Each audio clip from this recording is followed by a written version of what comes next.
Bonjour les humains!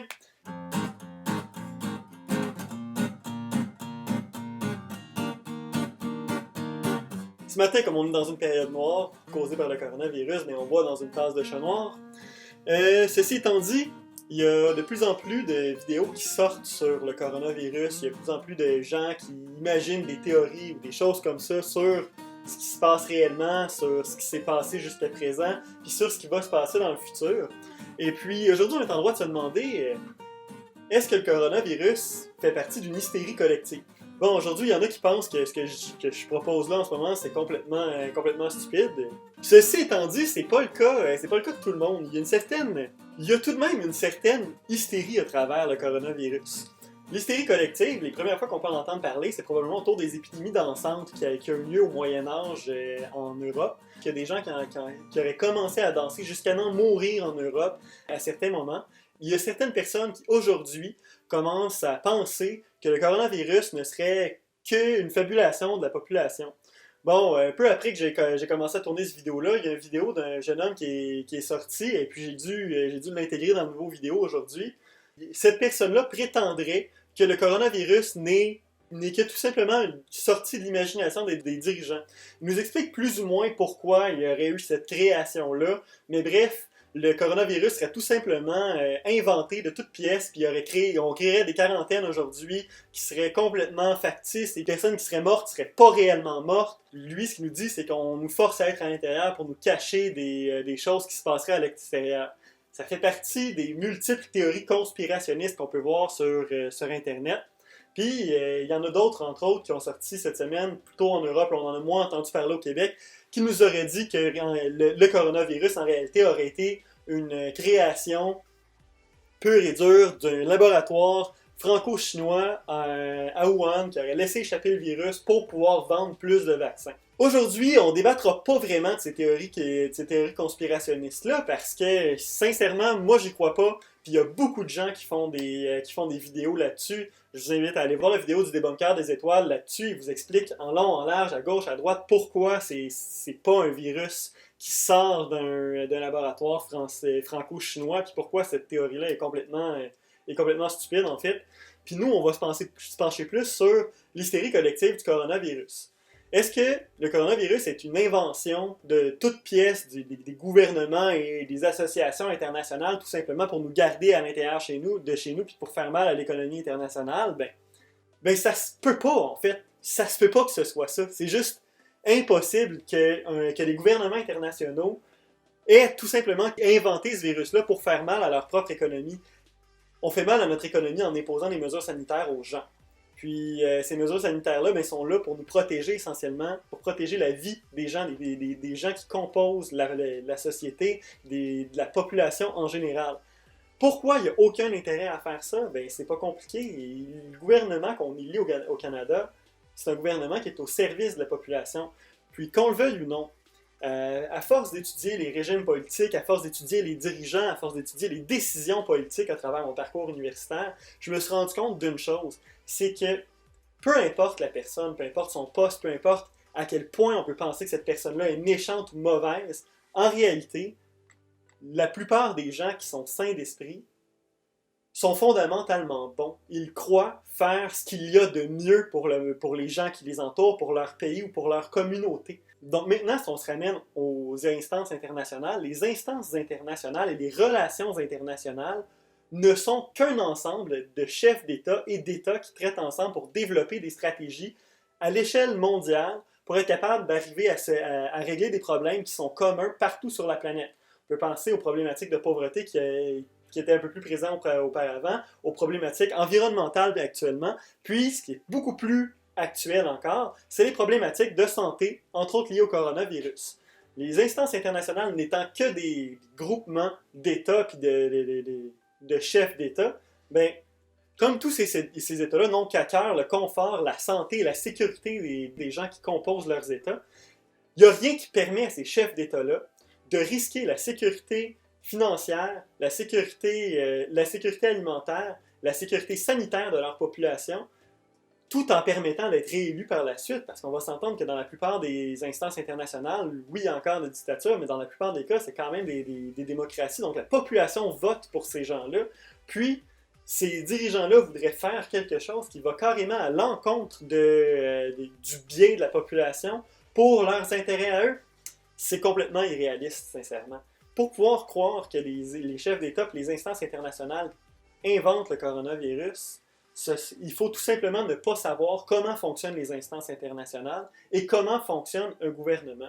Il y a une image que mon professeur de politique du Cégep avait partagée il y a très longtemps, qui est probablement pas de lui d'ailleurs, puis qui n'est pas plus de moi, mais n'empêche que cette image-là est très forte. Comme on peut voir, il y a une masse de population qui maintient un orateur sur une planche, juste au-dessus du vide. Mais ça représente les sociétés actuelles. En réalité, la société maintient toujours le pouvoir en place. Que ce soit une dictature, que ce soit une démocratie, la population est toujours plus nombreuse. Dans la plupart des cas, on a besoin d'une simple petite masse de gens pour être capable de renverser un pouvoir en place. Quand on parle d'exemple d'Irak, où des petits groupes de djihadistes ont été capables de mettre à mal le pouvoir local, en simplement finançant les petits groupes terroristes, on est capable de faire tomber des régimes politiques au complet. C'est toujours la population qui maintient le régime en place. Donc tous les régimes politiques du monde ne sont en place tout simplement parce qu'ils arrivent à maintenir une certaine cohésion au sein de leur population. Donc, ces États-là n'ont que l'intérêt de leur population ou une masse critique de leur population pour pouvoir être capables d'être maintenus au pouvoir. Si c'est eux qui vont négocier ensemble sur une scène internationale, à ce moment-là, il n'y a aucun intérêt pour eux de mettre à mal la sécurité financière ou le confort de leur propre population qui, de toute façon, les maintiennent en place. Autrement dit, c'est la population elle-même qui détermine que c'est mieux pour elle de rester en mesure de confinement, puis de subir ces mesures-là pour la santé de la population en général. Donc, voici là où c'est important d'être solidaire. Cependant, il existe quand même une certaine forme d'hystérie puis d'invention à travers le coronavirus, puis on la voit beaucoup dans les pénuries qu'on peut observer dans les épiceries, puis dans les marchés, puis dans les boulangeries et compagnie. Si on prend exemple la vidéo qui est sortie cette semaine de Astro d'un Geek, il nous parlait qu'il y a des gens qui achetaient des braquettes de baguettes de pain à la dizaine, voire à la centaine, ce qui est complètement absurde, parce qu'à ce moment-là, ça crée des pénuries. C'est aussi le cas pour les pénuries de papier de toilette qu'on voit actuellement. Les pénuries qu'on voit actuellement sur le marché, ben, c'est en quelque sorte des fausses pénuries. Il n'y a aucune raison pour laquelle on manquerait de produits. Le gouvernement dit les livraisons sont toujours autorisées, sont même encouragées. Tous les grossistes, les épiceries et compagnie nous disent que leur chaîne d'approvisionnement est encore fonctionnelle à 100%, que tous les produits sont livrés dans les épiceries. Il n'y a aucune problématique à ce moment avec aucun des produits qu'il y a là. Sauf qu'il y a un problème. Il y a un problème, c'est que quand on va à l'épicerie, il manque réellement de papier de toilette sur les racks. Qu'est-ce qui peut causer ça? Ben, en réalité, ce genre de pénurie fantôme-là, on l'a vu par le passé. C'est arrivé en 1973 aux États-Unis pour du papier de toilette, justement, après qu'un humoriste ait fait une blague dans une soirée télévisée. L'humoriste a fait une blague sur le fait qu'il manquerait probablement de papier de toilette éventuellement. Ça a créé un mouvement de panique dans la population et les gens se sont mis à acheter en masse du papier hygiénique. Et puis, cette masse de gens-là qui se sont mis à consommer de façon démesurée du papier de toilette, ben, ça a créé une pénurie qui était factice en quelque sorte parce que les épiceries ont manqué de stock. Mais c'est la même chose qu'on voit actuellement. Parce qu'il y a plusieurs vidéos, encore une fois sur YouTube ou sur plusieurs autres plateformes qui circulent où on voit des gens se battre pour des rouleaux de papier de toilette, ben, ces vidéos-là ont initié un mouvement de panique au sein de la population actuelle au Québec. Et puis, ça a créé la pénurie qu'on voit actuellement dans les épiceries. Le fait qu'on manque de papier de toilette, ça ne vient que de là. Sincèrement, je me demande qu'est-ce que ces gens-là vont faire avec tout ce papier de toilette-là. Parce que moi, j'ai acheté un paquet de rouleaux de papier de toilette chez Costco une fois dans ma vie. Puis sincèrement, je pense que ça m'a pris 1 an à passer à travers. Fait que je comprends pas pourquoi tu aurais besoin d'acheter 10 puis 12 paquets de rouleaux de papier de toilette chez Costco. Tu vas en avoir pour les 12 prochaines années. Mais parce qu'il y a un mouvement de panique, parce qu'il y a une crainte de manque, à ce moment-là, les gens vont se ruer dans les magasins, ils vont acheter, ils vont consommer une masse de produits, puis ils vont créer une pénurie dans l'institut même, parce que cette institution-là n'a pas le stock au moment où la demande se crée pour fournir tout le monde. Donc, la meilleure solution à ça, c'est tout simplement de rester calme. De toute façon, vous n'avez pas besoin de 10 ans de papier de toilette chez vous. Dans l'histoire actuelle, une des pires pandémies à laquelle on peut comparer celle du coronavirus, c'est probablement celle de la grippe espagnole. La grippe espagnole, en réalité, elle a duré seulement 2 ans. Vous n'avez pas besoin d'accumuler pour 10 ans de papier de toilette ou 10 ans de canne de conserve chez vous. C'est pas la fin du monde. Éventuellement, le coronavirus, on va soit réussir à trouver un vaccin, puis on va pouvoir immuniser la population, soit il va tout simplement se résorber de lui-même. Les mesures de quarantaine actuelles, ils ne servent qu'à protéger le système de santé. Parce que s'il y a une masse critique de gens qui arrivent dans le système de santé dû à ce virus-là, ça va embourber notre système de santé et on ne sera plus capable de gérer tous les cas.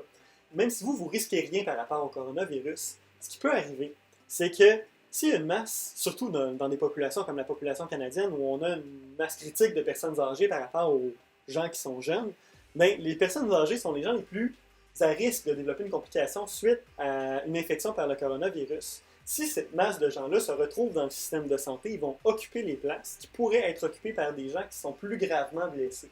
Exemple, si toi qui as 20 ans, tu n'attrapes pas le coronavirus, ou du moins tu n'es pas en danger parce que tu as attrapé le coronavirus, mais que tu l'as transmis à 5 petits vieux, qui eux autres vont être obligés d'aller à l'hôpital. Puis toi ensuite, en tant que jeune de 20 ans, tu fais le fou avec ton auto, puis tu prends le champ.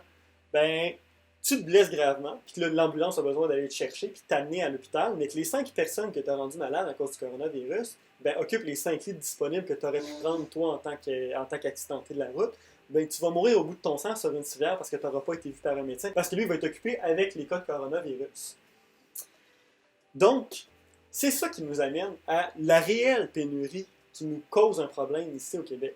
La vraie pénurie, la seule qui est dangereuse actuellement, puis la seule de laquelle on devrait se préoccuper, qu'on devrait se préoccuper surtout pour les prochaines élections, c'est la pénurie des personnels infirmiers.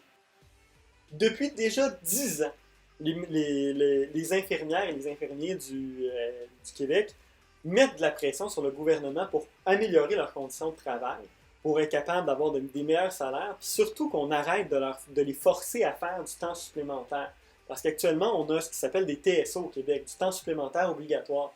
Un TSO, ce que c'est quand une infirmière finit son quart de travail habituel, eh bien, son supérieur peut lui donner un nouveau quart de travail tout de suite après son premier quart de travail, même si ça fait déjà 10 heures qu'elle est en train de travailler. Mais à ce moment-là, l'infirmière ne peut pas refuser de faire son travail supplémentaire, puisque c'est dans sa convention collective, ce qui nous oblige à travailler en quelque sorte en fonction de certaines normes, mais surtout parce qu'on juge le travail des infirmières au Québec comme essentiel.